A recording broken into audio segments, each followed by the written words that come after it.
10, 5, 5, 10, 25, 20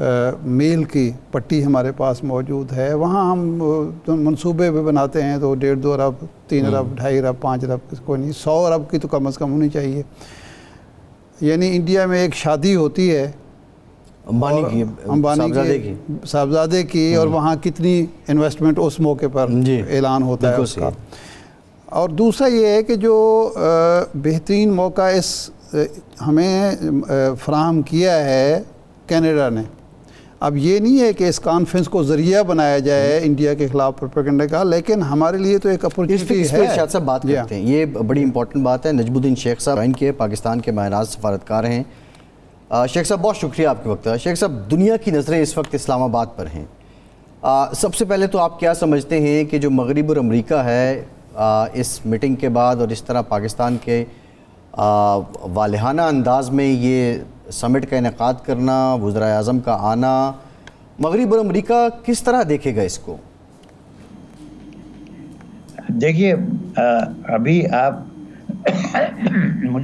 مجھے معلوم ہوتا ہے کہ ہمیں یہ شک ہے کہ امریکہ کو یہ چیز پسند نہیں ہوگی، لیکن ابھی تک جو انہوں نے بیانات دیے ہیں اس میں یہ واضح ہوتا ہے کہ اگر پاکستان کی فلاح و بہبود کے لیے چین کچھ امداد کرنا چاہتا ہے تو وہ امریکہ اس میں کسی قسم کی رکاوٹ پیدا کرنا نہیں چاہے گا. اس وقت ان کو لگتا ہے کہ پاکستان کا استحکام، پاکستان کی اقتصادی ترقی ان کے فائدے میں ہے، اور اس علاقے میں ٹھیک ہے انہوں نے اپنے پارٹنر ہندوستان کو بنایا ہے، لیکن وہ چاہتے ہیں کہ اس خطے میں استحکام رہے، اور استحکام کے لیے ضروری ہے کہ پاکستان میں کسی قسم کی مسئلے پیدا نہ ہوں. تو مجھے نہیں لگتا کہ امریکہ کے لیے کوئی دقت ہوگی اگر چین کی امداد کے ساتھ ہم اپنے تجارتی رشتے سینٹرل ایشیا کے ساتھ خاص طور پہ بڑھائیں. اچھا شیخ صاحب، یہ اس کا مطلب ہے کہ آپ کی توقع یہ ہے کہ امریکہ اس معاملے کو فراخ دلی سے دیکھے گا اور پاکستان کی ترقی اور استحکام کا جو موقع ہے اس کو خوش آئند قرار دے گا. یہی. اچھا ارشاد صاحب، شیخ صاحب آپ کی طرف آتے ہیں کہ معافی ایک بریک کے بعد آتے ہیں.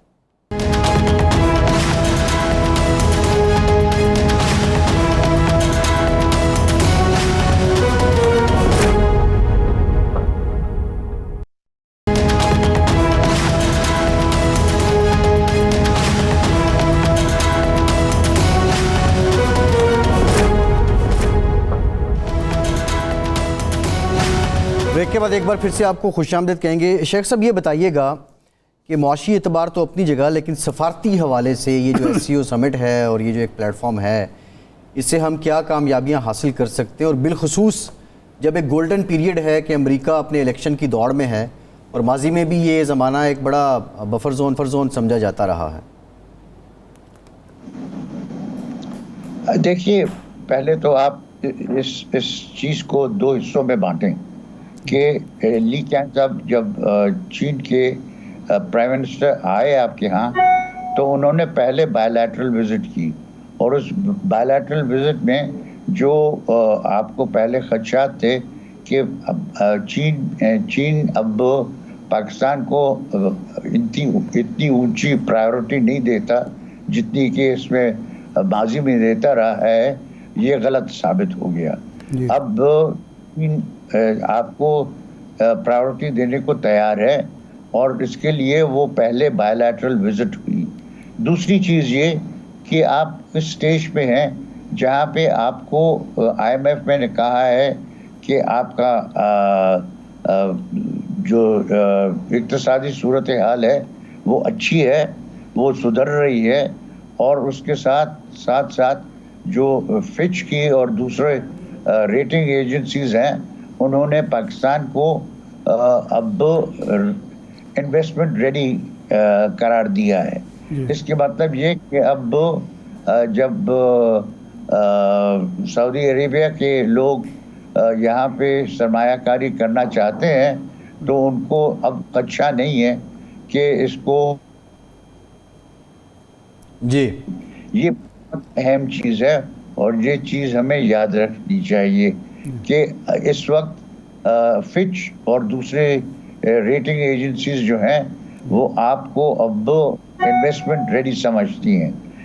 تیسری چیز کہ اس وقت سعودی عربیہ کو اور دوسرے ممالک کو آپ کے ساتھ تعلق بڑھانے کا ایک اہم پہلو یہ ہے کہ سعودی عربیہ نے ہمیشہ اپنی دفاع کے لیے آپ کی طرف نظر دوڑائی ہے اور اس وقت وہ جب آپ سے یہ رابطہ بڑھانے کی کوشش کر رہے ہیں تو اس کی بھی بنیاد یہی ہے کہ آپ پہ وہ ریلائی کرتے ہیں اپنی دفاعی کانسٹیٹیوئنسی کے لیے.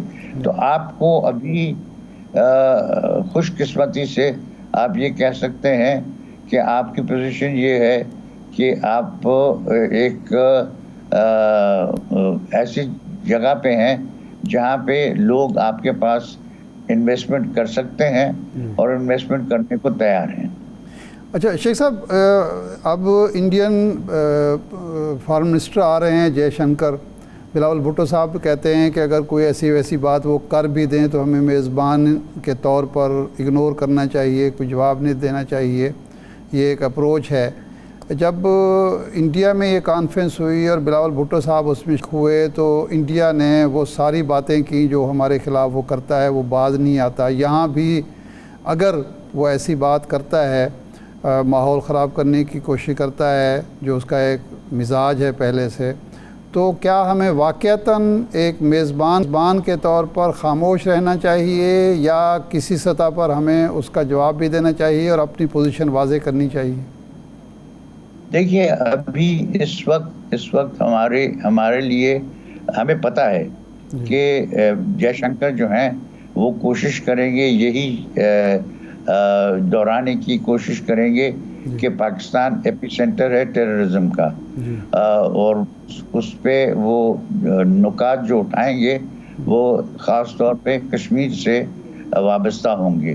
پاکستان ابھی کشمیر میں جو الیکشن ہوا ہے، اگر ان کے نتائج جو انہوں نے صحیح بتائے ہیں تو پارٹیسپیشن اچھی ہوئی ہے اور فاروق عبداللہ جو اب پرائم منسٹر بننا چاہ رہے ہیں کشمیر کے،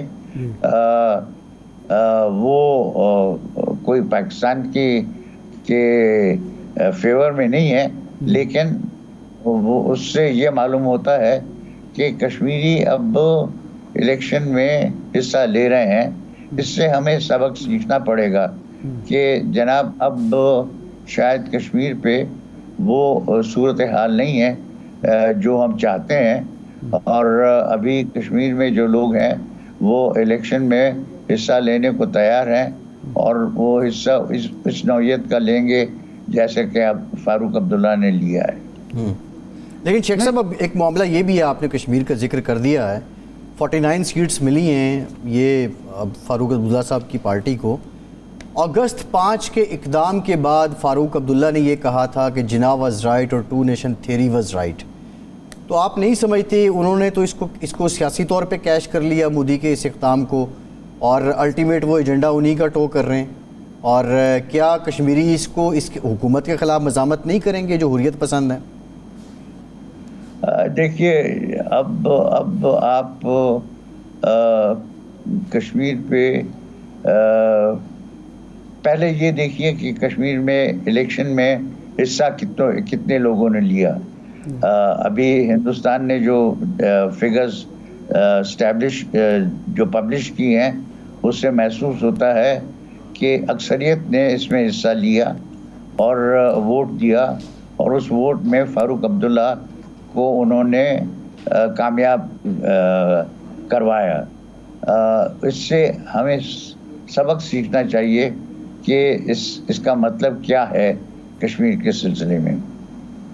نہیں، لیکن آپ کے خیال میں انڈیا جو اعداد و شمار پیش کرتا ہے وہ اتھینٹک ہوتے ہیں؟ وہ تو ہمیشہ گڑبڑ کرتا ہے اور کشمیری عوام جھٹلاتے ہیں اس کو.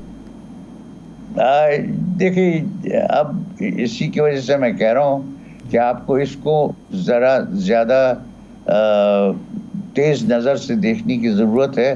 اور یہ کنفرم کرنے کی ضرورت ہے کہ جو انہوں نے اسٹیٹمنٹس دی ہیں، جو انہوں نے بیانات دیے ہیں اور جو انہوں نے اسٹیٹسٹکس شامل کیے ہیں، اس میں انہوں نے دکھایا ہے کہ مودی نہیں مودی کی کوئی اس میں کامیابی نہیں ہوئی ہے. اس میں کامیابی فاروق عبداللہ کی اور کانگریس کی زیادہ ہوئی ہے. اگر یہ صحیح ہے تو پھر ہمیں اس میں سے سبق سیکھنا چاہیے. اچھا شیخ صاحب، یہ جو کینیڈا میں جو کچھ ہوا، ہائی کمشنر صاحب سمیت انڈیا کے 6 سفارتکار نکال دیے گئے، اور جسٹن جو ٹروڈو ہیں وہ کھل کر کہہ رہے ہیں کہ ہمارے شہریوں کے قتل میں بھارت سرکار ملوث ہے.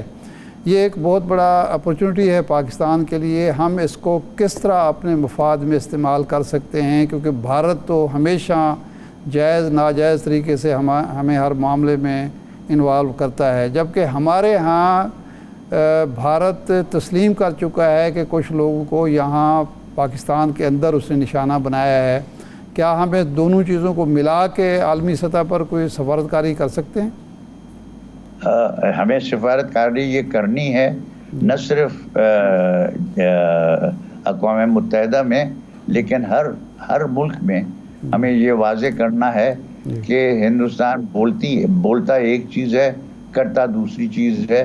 اور اس کے لیے آپ ان کی بات خاص طور پہ کشمیر کے سلسلے میں اس کو ذرا آپ گہری نظر سے دیکھنے کی کوشش کریں اور اس میں دیکھیں کہ کتنی صداقت ہے اور کتنی صداقت نہیں ہے. لیکن اس کے باوجود آپ کو یہ بھی تسلیم کرنا پڑے گا کہ کشمیر پہ اس وقت ہندوستان کی جو ہولڈ ہے وہ بالکل پکی ہے اور اس میں کوئی تبدیلی آنے کی امکانات نظر نہیں آ رہے. جی اچھا شیخ صاحب، یہ بتائیے کہ کینیڈا کا امریکی دباؤ ایک حد تک برداشت کرنا، یہ جو ابھی حالیہ واقعہ، اور اس کے بعد ان کے سفارتکار نکال دینا، تو امریکہ کی اپنے خطے میں، اپنے پڑوس میں عملداری کو کیا یہ چیلنج نہیں کر رہا؟ یہ جو آپ کو سچویشن نظر آ رہی ہے، وہ سچویشن یہ ہے کہ جسٹن ٹروڈو کی جو پالیسیز ہیں وہ ہمیشہ امریکہ کی پالیسیز کے ساتھ کوئنسائڈ نہیں کرتی. وہ اپنے طور پہ خاص طور پہ خالصتان موومنٹ کے سلسلے میں ان کی اپنی ایک پالیسی ہے، اور جسٹن ٹروڈو اپنے سکھ سپورٹرز پہ خاصی طور پہ ڈپینڈنٹ ہیں. تو یہ جو معاملہ ہے اس میں خالصتان کا جو مہم چلائی ہے کینیڈا میں، وہ مجھے لگتا ہے کہ زندہ رہے گی، اور ہندوستان اس کو ہر طرح مارنے کی کوشش کرے گا. لیکن یہ آپ نے دیکھا کہ انہوں نے ایکسپلشنز کی ہیں ڈپلومیٹس کی ہندوستان سے، اور ہندوستان کے ڈپلومیٹس کو کینیڈا نے ڈپورٹ کیا ہے. لیکن اس کے باوجود یہ ایک بہت اہم مسئلہ رہے گا ہندوستان اور کینیڈا کے درمیان. اور اس میں ہم جو بھی چاہیں ہم صرف اس کو رپورٹ کر سکتے ہیں، اس میں ہمارا کوئی خاص کردار نہیں ہوگا. اچھا شیخ صاحب، توقع یہ کی جا رہی ہے کہ ایران اسرائیل، غزہ اور لبنان کا ایشو اٹھانے کی کوشش کرے گا، اور اپنے اوپر جو پابندیاں ہیں یا اپنے اوپر جو حملے ہیں اس کو، اور روس جو ہے وہ یوکرین کے حوالے سے جو پابندیاں ہیں، اقتصادی پابندیاں خاص طور پر، وہ مسئلہ اٹھائے گا. اس صورت میں اسرائیل کے حوالے سے تو ہماری پالیسی بالکل واضح ہے. اگر روس یوکرین کا ایشو اور یورپ کی طرف سے، امریکہ کی طرف سے پابندیوں کا ایشو اٹھاتا ہے تو ہمارا لاہ عمل کیا ہونا چاہیے، ہمارا طرز عمل کیا ہونا چاہیے بطور میزبان؟ دیکھیے، یہ مسئلے ہیں جو کہ شنگھائی کوآپریشن آرگنائزیشن کے مینیو پہ ہو نہیں سکتے، کیونکہ شنگھائی کوآپریشن آرگنائزیشن ہے کہ اقتصادی تعاون کو کیسے بڑھایا جائے، اور اس میں جو موضوع جس پہ بات چیت ہو سکتی ہے وہ یہی ہے کہ اقتصادی تعاون کیسے بڑھایا جا سکتا ہے. تو یہاں پہ جو بائیلیٹرل اختلافات ہیں ان کو لانے کی اجازت نہیں ہے. تو اس وقت میں آپ سے یہ کہنے کی کوشش کر رہا ہوں کہ جو ہم سربراہ کی حیثیت سے اور ہوسٹ کی میزبان کی حیثیت سے جو ہمارا پوزیشن ہے وہ یہ ہے کہ ہم کوشش کریں گے کہ ان موضوع پہ نہ آیا جائے جو کہ اختلافات کا ایک لیکن شیخ صاحب اب جو اصل بات ہے جو ارشاد صاحب بھی جاننا چاہ رہے تھے، یہ بائی لیٹرل نہیں، ریجنل پوائنٹ آف ویو سے روس پہ بھی پابندیاں عائد ہیں، ایران پہ بھی پابندیاں عائد ہیں، اور ایک ریجنل کوآپریشن اور کوآرڈینیشن چاہ رہے ہیں. ایس سی او کا تو بنیادی پرپز یہی ہے کہ اقتصادی اعتبار سے ان پابندیوں کے ہوتے ہوئے اس ریجن میں پھر پاکستان انڈیا ریولری بھی اپنی جگہ ہے. آپ سمجھتے ہیں کہ مضبوط اقتصادی باڈی یا کوئی ایک ریجنل یونٹ سامنے آ سکتا ہے؟ بالکل آ سکتا ہے. دیکھیے آپ کی اقتصادی تعاون جو ہے وہ اس پہ منحصر نہیں ہے کہ امریکہ کیا سمجھتا ہے یا کینیڈا کیا سمجھتا ہے. وہ اسی پہ ہے کہ آپ کیسے دیکھتے ہیں کہ بنیادی طور پہ کون سی چیزیں ہیں جہاں پہ آپ تعاون بڑھا سکتے ہیں. اور مجھے لگتا ہے کہ ہمارے یہاں تو تعاون بڑھانے کا بہت امکانات ہیں، کیونکہ ہم چاہتے ہیں کہ ہم اپنی Turkmenistan, Afghanistan, Pakistan pipe line جو ہے اس کو جاری کروائیں. ہم چاہتے ہیں کہ ہماری ازبکستان سے بجلی آئے. ہم چاہتے ہیں کہ ہمارا رشتہ جو ہے سینٹرل ایشین ریپبلکس کے ساتھ وہ بڑھے، اور اس کو بڑھانے کے لیے چین ہمارا ساتھ دینے کو تیار ہے، روس بھی ہمارا ساتھ دینے کو تیار ہے. ان دونوں کا فائدہ اٹھانے کی ضرورت ہے. اس میں آپ کو ڈپلومیسی کی ضرورت ہے، اور اس میں آپ کو فوکس کرنے کی ضرورت ہے کہ ان ممالک کے ساتھ آپ کس طرح اس تعاون کو بڑھا سکتے ہیں. نہیں، ہم نے یہ جو گیس پائپ لائن کا ایشو ہے وہ تو دیکھیں نا، مدت گزر گئی جس میں ہم نے مکمل کرنا تھا، اور امریکی پابندیوں کی وجہ سے ہم پیش رفت نہیں کر سکے. ایران کو ہم سے گلہ ہے، اور شاید وہ اس کا وفد یہاں یہ ایشو وہاں کانفرنس میں تو نہیں اٹھائے گا، لیکن سائیڈ لائن ملاقاتوں میں لازماً اٹھائے گا. تو ہم ان پابندیوں کی موجودگی میں کس طرح ایران کے ساتھ اقتصادی تعلقات کو بڑھا سکتے ہیں؟ دیکھیے اس میں آپ ڈپلومیسی کا یہی کام ہے کہ اس میں جو لگتا ہے کہ پابندیاں ہیں، ان پابندیوں سے ہٹ کے ہم آگے بڑھ کیسے سکتے ہیں. اور یہی ہمارا کام ہوگا کہ ہم امریکہ نے کہا ہے پہلے، کچھ عرصہ ہوا یقیناً، لیکن کہا ہے کہ ہم پاکستان کا استحکام چاہتے ہیں، پاکستان کی اقتصادی ترقی چاہتے ہیں، اور اگر اس میں چین کوئی کسی قسم کی مدد کر سکتا ہے تو ہم اس میں کسی قسم کا اعتراض نہیں کریں گے. ہمیں اس چیز پہ فوکس کرنا ہے کہ ہم چین کے ساتھ بیٹھ کے اور اس کو کیسے آگے بڑھائیں، اور امریکہ کو یقین دلوائیں کہ یہ ان کے فائدے میں ہے، ہمارے فائدے میں ہے، ان کے بھی فائدے میں ہے کہ پاکستان کی. شیخ صاحب، میرا سوال ایران کے حوالے سے تھا. ایران کے ساتھ جو ہے ہمیں سستی گیس اگر ملتی ہے، سستا تیل ملتا ہے، کئی اور اشیاء ہے جو ہم لے سکتے ہیں لیکن نہیں لے پاتے. نہیں، وہ دیکھیے وہ ایک اور سلسلہ ہے، اور اس سلسلے میں میرا اپنا خیال یہ ہے کہ آپ جو انٹرنیشنل سینکشنز ہیں اس کو آپ ایک طرف نہیں رکھ سکتے. اس میں آپ کو دیکھنا پڑے گا کہ آپ کیا کر سکتے ہیں. یقیناً یہ ایک مسئلہ ہے کہ ہم نے کسی قسم کی ان کے ساتھ جو معاہدہ کیا ہے اس میں وہ کہہ سکتے ہیں کہ صاحب آپ $20 بلین آپ کی طرف نکلتے ہیں جو کہ آپ کو ادا کرنے پڑیں گے اگر آپ نہیں پے کریں گے. لیکن یہ چیزیں جو ہے یہ ہے ڈپلومیسی کا کھیل. یہ ہے جو ڈپلومیسی آپ کو استعمال کرنی ہے. اس میں واضح ہے کہ ہم اس قسم کا پیسہ دے نہیں سکتے, نہ دینے کی ضرورت پڑنی چاہیے, لیکن اس کو کس طرح سرکمنٹ کیا جائے اس کے لیے آپ کو طریقے ڈھونڈنے پڑیں گے. جی اچھا, لاسٹ کوشچن شیخ صاحب یہ بتائیے کہ یہ ایس سی او میں اگر کوئی ایسا اتفاق ہو جاتا ہے کہ جو لوکل کرنسی ہے ایس سی او ممبرز اس میں ٹریڈ کریں, یا کوئی ایس سی او کی اپنی کرنسی ریجنل کوئی نوٹ سامنے آ جائے, تو کیا وہ ڈالر کو چیلنج کرے گا اور اس کو بخوشی؟ دیکھیے اس وقت ڈالر کو چیلنج کرنا بہت مشکل ہے. وہ اس وجہ سے کہ تیل کی قیمت جو ہے وہ ڈالر میں فکس کی جاتی ہے, اور جب تک تیل کی قیمت ڈالر میں فکسڈ ہے تب تک آپ کو نیو یارک کی جو ایکسچینج ہے اور جو فائنینشیل سینٹر ہے فیڈرل بینک جو ہے اس سے آپ نہیں چاہ سکتے یا بچ سکتے.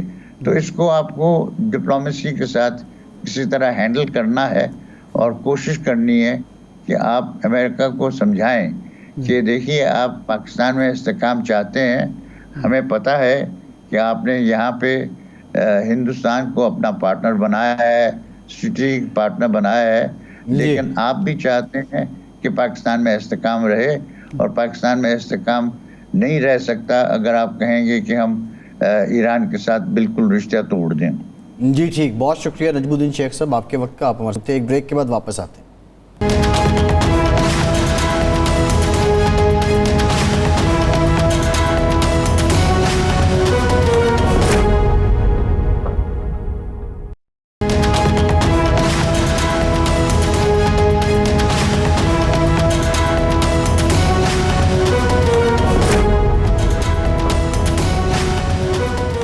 بریک کے بعد ایک بار پھر سے آپ کو خوش آمدید کہیں گے. ہمیں جوائن کیا ہے پاکستان پیپلز پارٹی کی سینئر رہنما اور سینیٹر پلوشہ خان صاحبہ نے. پلوشہ صاحبہ, ایس سی او سمٹ آبویسلی نظریں پاکستان پہ ہیں, کتنا بڑا بریک تھرو ہے, اور آپ سمجھتی ہیں کہ کیونکہ جو ہم نے ابھی تک رپورٹ ہوا ہے کہ 11 ارب ڈالر سرمایہ کاری پاکستان خواہش مند ہے, آپ سمجھتی ہیں یہ پراپر ہوم ورک کے ساتھ ہے, یہ ٹارگٹ کچھ کم نہیں ہے, ہمیں زیادہ فوکس نہیں کرنا چاہیے تھا؟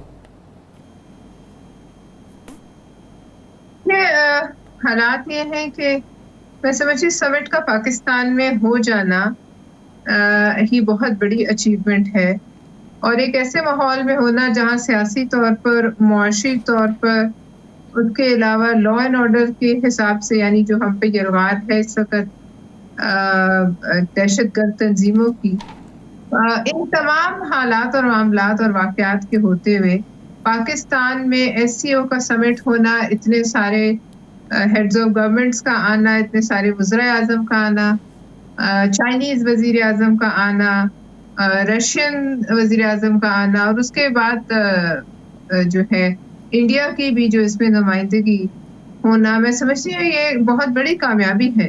اور انویسٹمنٹ تو دیکھیے جو ہم نے جو بھی ایک ایم کیا ہے وہ تو کیا ہے, انویسٹمنٹ کوئی صرف اس سمٹ کی حد تک تو اتنے ہی دنوں تک محدود نہیں ہوتی. جب ماحول بنے گا اور جب لوگوں کو یہ نظر آئے گا کہ پاکستان مستحکم ہے تو انویسٹمنٹ تو کبھی بھی آ سکتی. لہٰذا یہ میں ابھی نہیں کہہ سکتی کہ ایمبیشیس ٹارگٹ ہے 11 ارب ڈالر یا نہیں ہے, لیکن یہ میں ضرور کہہ سکتی ہوں کہ اس کے لیے ماحول جو ہے وہ بڑا اچھا بن گیا. اور آپ یہ بھی دیکھیے کہ اس کو ڈی ریل کرنے کی کتنی کوششیں ہوئی.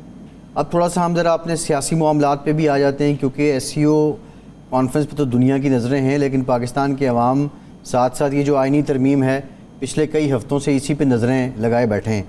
اب خصوصی کمیٹی کا اجلاس کل ہو رہا ہے پرسوں کے بجائے, اور پارلیمنٹ کا اجلاس اب 17 کو رکھ دیا گیا ہے. مولانا صاحب بلاول صاحب کے پاس پہنچ چکے ہیں. کیا کنسنسس قائم ہو گیا ہے, کوئی منیمم لیول آف ایگریمنٹ ہو چکا ہے؟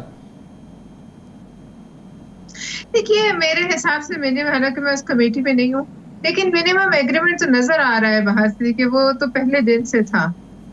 منیمم ایگریمنٹ پہ جہاں تک یہ ایک تمام جماعتوں میں ایک یہ کنسنسس ضرور تھا کہ آئینی معاملات کے حل کے لیے کوئی اس کا سدباب ہونا چاہیے. اب وہ کیسے ہونا چاہیے، یہ کس طریقے سے اپوائنٹمنٹس ہونی چاہیے، وہ تمام چیزیں تھیں اور اس کی ظاہر ہے جو بھی باریک نقطے سے ان پہ بحث ہو رہی تھی.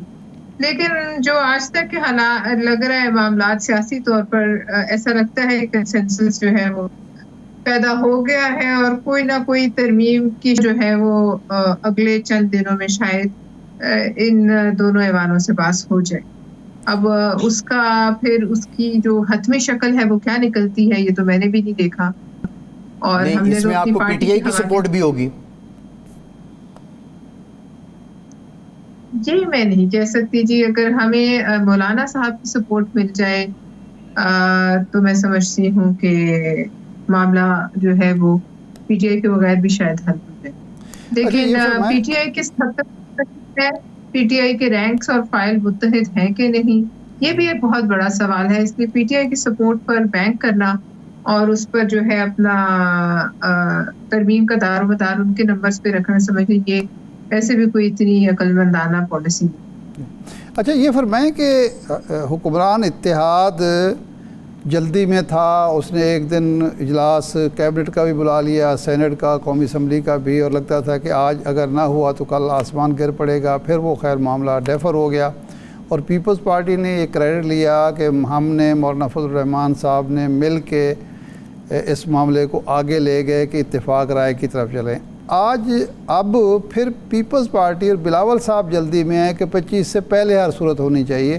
یہ 25 کی تاریخ جو ہے اس میں کیا آخر ایسی کوئی سنگینی ہے اس کی یا اہمیت اور افادیت ہے کہ یہ ترمیم 25 کے بعد اگر 26 کو ہوئی تو پھر اس کا کوئی فائدہ نہیں ہوگا؟ اس پہ کیوں اصرار ہے کہ یہ یعنی 17 کا اجلاس بلایا ہوا 16 کو بلا لیا ہے کہ بھئی ایک دن بھی تاخیر نہیں ہونی چاہیے؟ یہ پلویشا صاحبہ سے ہم مزید بات کریں گے. ارشاد صاحب یہ بڑی امپورٹنٹ بات ہے، لیکن اب یہ دیکھتے ہیں گیم تو آن ہے اب، کیونکہ پچھلے 6-7 مہینے سے یہی چل رہا ہے کہ کبھی ایک کا پلڑا بھاری کبھی دوسرے کا پلڑا بھاری. دیکھیں اس میں جو اس وقت جو صورتحال ہے نا، ایک اتفاق رائے کی طرف ہم بڑھ رہے تھے، سیاسی قوتیں بڑھ رہی تھیں، اس میں مینگنیاں ڈالنی شروع کر دی ہیں حکومت نے. اس کی کوئی وجہ سمجھ نہیں آ رہی کہ کیا مسئلہ ہے، کیا پریشر ہے، کیا پیچھے. اگر اس دن نہیں ہوئی تو کوئی قیامت نہیں ٹوٹی، کوئی بحران نہیں پیدا ہوا، بلکہ لوگوں نے سکھ کا سانس لیا.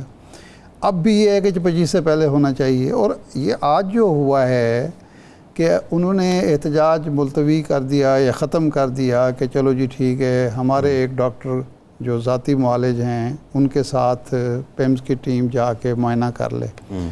اول تو اگر ان کے خاندان کا کوئی فرد بھی چلا جائے پارٹی کا تو اس سے حکومت کا کیا جاتا ہے، کون سی اس میں توہین ہوتی ہے. لیکن جب اب تک کی جو میڈیا کی رپورٹس ہیں، ڈاکٹر عاصم حسین وہاں پہنچے، عاصم یوسف ان کا نام ہے، ان کو اندر داخل نہیں ہونے دیا گیا، جی آپ نہیں جا سکتے. اب اس سے حکومت کو کیا حاصل ہو رہا ہے؟ اس سے ریاست کے کون سے مقاصد پورے ہو رہے ہیں؟ اور اگر یہ 25 سے کے بعد ہو جائے گی تو کتنا بڑا نقصان ہوگا، اور یہ 17 کو منظور ہوگی تو کتنی بڑی اچیومنٹ ہوگی. جو لوگ سول سوسائٹی ہے، وکلاء تنظیمیں ہیں، ایک دو سیاسی جماعتیں ہیں، وہ جو بات کر رہی ہیں اس میں قباحت کیا ہے؟ اگر بالکل ٹھیک ہے. ہم پلوشا صاحبہ بنیادی نقطہ یہ ہے کہ اپیرنٹلی اٹ لکس کہ بلاول صاحب اس سارے معاملے کو لیڈ کر رہے ہیں اور بڑی ہری میں ہیں، اور 25 سے پہلے اگر یہ ہوتی ہے کیوں اتنی ضروری بن گئی ہے پیپلز پارٹی کے لیے؟ 25 کے بعد ہو تو کیا مسئلہ ہے؟ نہیں دیکھیے، پہلی بات تو یہ کہ بلاول صاحب جس چیز کو لیڈ کر رہے ہیں وہ پوری ترمیم نہیں ہے، وہ اس کے جو کانسٹیٹیوشنل کورٹ کا قیام ہے اس پہ وہ ظاہر ہے ایک پبلک اوپینین بنا رہے ہیں. اس بات سے میں انکار نہیں کر سکتی، نہ کرنا چاہتی ہوں. لیکن باقی ترمیم جو ہے وہ تو پھر پوری حکومت کی ذمہ داری ہے، ایئرلائنس کی ذمہ داری ہے. وہ سارا بورڈ بلاول صاحب کے کندھوں پر تو نہیں ہے. اور جہاں تک آپ نے کہا جلدی، دیکھیں وہ 25 سالی جلدی میں ذاتی طور پہ سمجھتی ہوں کہ ایسی ان چیزوں سے کوئی فرق نہیں پڑتا. اور اگر ابھی نہیں ہوئی تو ظاہر ہے پھر 25 تاریخ کو اپنے وقت پہ آ جائے گی. 25 تاریخ نے تو آگے پیچھے نہیں ہونا. تو لہٰذا جو سیاسی قوتیں ہوتی ہیں، حکومتیں، وہ پارٹیز ہوتی ہیں، حکومتیں ہوتی ہیں، انہیں ان چیزوں سے پھر گھبرانا جو ہے وہ نہیں چاہیے. کوشش ضرور کر رہے ہیں تمام ایلائز اور گورنمنٹ کی ایک ترمیم پاس ہو جائے، اس کی ضرورت محسوس کی جا رہی ہے. آئینی کوڈ ان کی جہاں تک ہماری پارٹی ہے ایک کمٹمنٹ تھی، لیکن اس کے علاوہ مثلاً اگر نہیں 25 تاریخ تک کوئی کنسنسس ہوتا، کیونکہ ہماری پارٹی کیسی ہے کہ کنسنسس، بلاول صاحب نے بھی کنسنسس پہ زور دیا ہے. لفظ کنسنسس کا مطلب ہے کہ جب تک تمام لوگ راضی نہ ہوں. تو اگر اس میں کوئی کمی رہ گئی تو میں نہیں سمجھتی کہ کوئی بلڈوز کر کر، بلاول صاحب خود اس پوزیشن میں ہیں یا وہ کرنا چاہیں گے بھی اگر کبھی اس پوزیشن میں ہوں، تو اگر حکومت ساتھ ہوگی تو معاملات ہوں گے نا. تو لہٰذا تمام تر ذمہ داری ان کے سر پہ ڈالنا جہاں تک پوری ترمیم کا میں سمجھتی ہوں ٹھیک بھی نہیں. اور ویسے اگر ایک پبلک اوپینین وہ بنا رہے ہیں وہ اچھی بات ہے. وہ بار کونسلز میں جا رہے ہیں، لوگوں کو خطاب کریں، لوگوں کو موقع بھی دے رہے ہیں جیسے مرضی سوال کریں. آپ نے دیکھا ہوگا بہت سخت سوالات بھی ان کا بھی جواب وہ تحمل سے. اچھا یہ بتائیے اب مولانا صاحب کی ملاقات ہو رہی ہے، اس کے بعد انہوں نے پی ٹی آئی سے ملنا ہے، خصوصی کمیٹی کا اجلاس کل بلا لیا ہے، پرسوں پارلیمان کا قومی اسمبلی کا اجلاس ہے. یہ 24-36 گھنٹے میں یہ سب ہو جائے گا؟ دیکھیے میں یہ بھی نہیں آپ کو ویسے کہہ سکتی کہ قومی اسمبلی کا اجلاس صرف اس لیے ہے کہ ترمیم کی جائے، کیونکہ ہمارے سینٹ کا اجلاس تو نہیں کال ہوا. ہو سکتا ہے اگلے چند گھنٹوں میں وہ بھی کال ہو جائے. لیکن قومی اسمبلی کا اپنا بھی بزنس ہو سکتا ہے. ضروری نہیں ہے کہ قومی اسمبلی صرف اس ترمیم کی وجہ سے بھوک نکال رہی ہے. لیکن بہرحال میں نے ایجنڈا نہیں دیکھا، میں قومی اسمبلی کی ممبر نہیں ہوں. لیکن میں آپ کو یہ ضرور کہوں گی کہ اگر نہیں ہوا 24-36 گھنٹوں میں تو نہیں ہوگا. پھر ہمیں حالات کے ساتھ گزارا کرنا پڑے گا، سیاسی حالات جو اس وقت موجودہ ہیں اور ہمیں دستیاب ہیں. ہم اور اس کے لیے ہر پارٹی کو تیار رہنا چاہیے. مطلب معاملات نہیں بیٹھتے. ایک تجویز وکلاء برادری کی طرف سے مسلسل آ رہی ہے کہ جی یہ ترمیم، پہلے تو ترمیم مسودہ اتفاق رائے سے تیار ہو، اس کے بعد اس کو مشتہر کیا جائے اور کم از کم 1 ہفتہ ورنہ 2 ہفتے دیے جائیں سول سوسائٹی سے، عوام سے، وکلاء سے، باڈیز سے اس کی تجاویز لی جائیں اور اس کے بعد اس کو ٹیبل کیا جائے. تو آپ اس سے متفق ہیں؟ دیکھیے ہم نے بریف کمنٹ جی بریف کمنٹ کر دیں، ٹائم بالکل اینڈ ہے. جی میں یہ کہہ رہی ہوں کہ ہماری پارٹی کنسنسس پہ جو بار بار کہہ رہی ہے، تو جن وکلاء تنظیموں کا یہ ایک ان کی سوچ ہے تو ان کو یہ سوچ ضرور کنوے کرنی چاہیے. ہو سکتا ہے ان کی سوچ پہ اتفاق ہو جائے. جی ٹھیک ہے. سینیٹر پلوشہ خان صاحب آپ کے وقت کا بہت شکریہ. ارشاد صاحب آج کے پروگرام سے اتنے اجازت دیجیے.